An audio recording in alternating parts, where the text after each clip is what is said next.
Hey guys, so today we're going to talk about what actually means to have a clean divorce and why it matters more than most people are willing to admit. Because let's be honest, we all have seen the alternative, right? The alternative is the war zone, the screaming, the silly arguments over furniture, holidays, if you have kids, drop-off times, the dog, who keeps the air fryer, anything just to feel like you're winning something. And in the end, no one really wins. And especially not the kids, if they are in the picture. So let me be very clear. I'm very pro clean divorce. And that doesn't mean emotionless divorce. That doesn't mean a perfect separation. It means a grounded one. It means we end things with clarity, with some form of dignity, and without turning into people we will regret being. Because once the love is gone, what is left is choice. You can choose to destroy each other, or you can choose to walk away like adults. So, the rule number one, you need to drop the ego.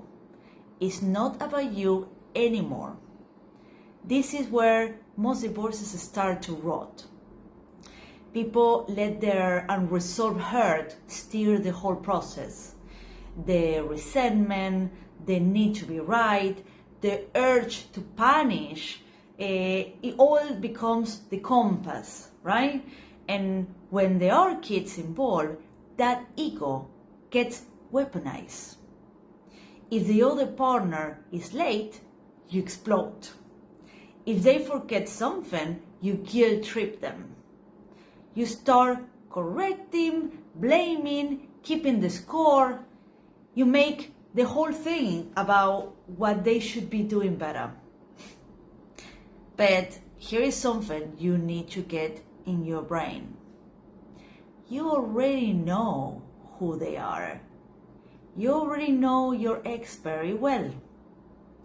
They are not going to change into a more thoughtful, punctual, emotionally attuned person now. They weren't before. Why would they change now? So you need to stop trying to get them to be someone else. Start working with what you actually have in front of you. If there are kids in the picture, they are your anchor. They are the common ground. And everything, every decision, every tone, every hand off gets filtered through one question. Does this serve the kids' emotional safety? Or is this about my ego? Because if you make your own wounds more important than your kids' well-being, you already lost. So the rule number 2, co-parenting means being on the same team. Being on the same team even if you don't like the other anymore. Divorce doesn't end the need to coordinate, to communicate, to show up. You will still be in each other's lives. At schools, birthdays, events, graduations, etc., etc. The only question is, do you want your kids' experience to feel awkward and painful, or peaceful and bearable? Because kids, they remember tension. They remember sitting at a birthday party, watching two people, avoiding eye contact. They do. They will remember feeling torn between who to hug first. Kids remember feeling guilty for loving both of you. You don't need to be best friends with your ex. You don't need to pretend it didn't hurt. But you do need to act like grown-ups who know the kids are not emotional messengers or loyalty trophies. Let them call the other parent. Let your kids speak freely. Don't poison their perception to soothe your own grief.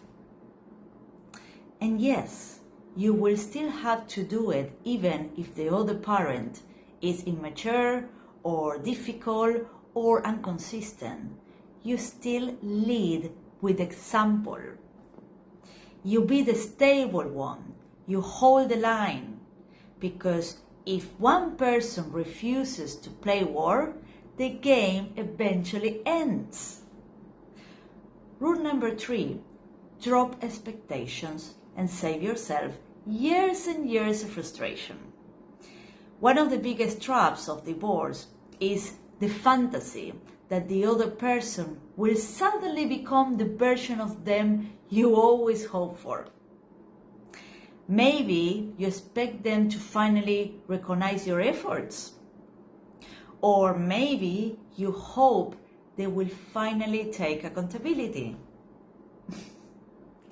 Maybe you're still waiting for closure, some perfect sentence that makes it all make sense. But here is the hard truth. They might never give you that. And if they do, they won't do anything. You are not together anymore for that reason. You don't keep the door open with emotional expectations they will never meet. And if you see them suddenly becoming the parent or partner you never were with you, that will hurt. But it's not your business anymore. You don't get to rewrite story. You don't get to ask why now and not then.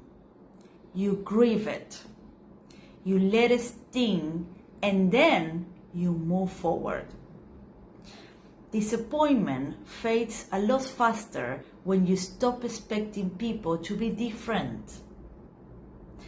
Rule number 4.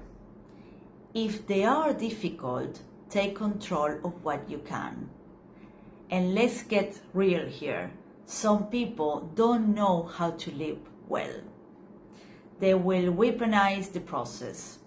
They will lie. They will gaslight you. They stir conflict because chaos gives them power. And if that's the case, you can't fix them. But what you can do is stop engaging. Don't match the drama. Don't escalate. Don't play the game of, look how unreasonable they are. Just document it, set boundaries, and act with clarity. One of the most powerful things someone once said to me was this. When someone comes at you for battle, sword in hand, you don't have to draw yours. You can simply say, I'm not playing this game anymore. And you walk right past them. You want to be untouchable? You need to stop needing things to be fair. You need to stop them to change. You need to get clear about your values, your limits, your legal protections, and then act from there, not from emotion. The rule number 5 is healing doesn't come from winning. Healing comes from release. So many people stay emotionally stuck in their divorce because they are wanting from vindication. They want the apology, they want the punishment, they want to feel like they won. But the real power the real power move is moving on quietly, rebuilding your life so fully that their name stops surfing in your mind. Creating peace not because they gave it to you, but because you built it for yourself. You don't need revenge. You don't need to be understood. You don't need to win the narrative. You need your energy back to yourself. You need to stop making this story about your identity. And you need to start writing the next chapter of your life, even if you don't know what is it yet. When things get tense again, and they probably will, I want you to return to this. Start from what is shared. Start from what is still true. Even if that's only one sentence. Like, for example, we both care about what is best for the kids. That's your anchor. That's your compass. Use it. No one wins in a battlefield. Divorce turns into war because people make it one. But you know, you don't have to. You don't have to choose that option.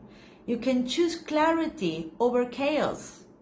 You can choose respect over revenge. You can choose power over pettiness. You don't need the last word. You don't need to be right. You need peace. And that starts with the way you show up, not the way your ex do. So if they are in it right now or heading there, this is your reminder. You get to do this differently, not for them, for your own sanity, for your future, and for whoever is participating or watching, especially the younger ones, your kids. And if you are already navigating this road, feel free to share your story. This space is for that. And if this hits something real for you, please like the video. Tag me in your stories or send it to someone who needs a reminder that divorce doesn't have to be hell. It can be handled. See you soon, guys.